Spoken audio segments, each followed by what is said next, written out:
Hello, I'm Jerry Winslet, along with Kenneth Ezell, and we just want to make you aware of a new resource that we created that will actually extend the life of water heaters. It's the annual water heater maintenance checklist.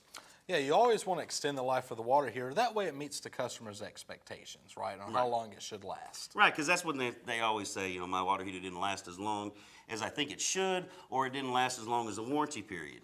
If you do these steps, the water heater will last as long as the warranty period and meet those expectations. Correct. And if we go over the checklist here, the first one is checking water pressure. Yeah, water pressure, we know these days it's only going to get higher. Right.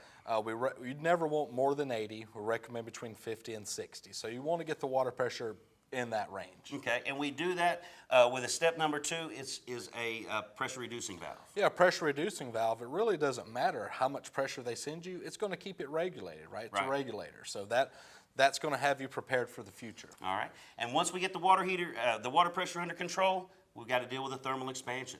Yeah, thermal expansion, closed water systems, water's going to heat, it's going to get bigger, it's going to expand. So by installing a properly sized, properly pre-charged thermal expansion tank, you know you're going to be in good position. Yeah, and the one thing about a thermal expansion tank, always pre-charge it with air before you install it. The fourth thing is checking the T&P valve. Yeah, you always want to check the T&P valve at least annually, right? Just snap it open a couple of times, make sure water comes out and it seals back, and that'll take care of it. The fifth thing is flushing and draining.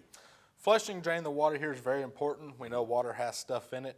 There's no water treatment really that can get everything out of it, and so you always want to flush and drain it, keep all the sediment out, keeps the heater efficient. All right, and the last thing we're going to talk about is the anode rod. Correct, the anode rod's there to prevent corrosion, right? Water's a solvent. There's all types of stuff in it that speeds that up, so the anode rod's going to protect the tank. So keep an eye on the anode rod to keep that tank in good shape and help, circumvent some of that corrosion. So if you do these steps, the water heater will, you'll extend the life of the water heater and meet those customers' expectations.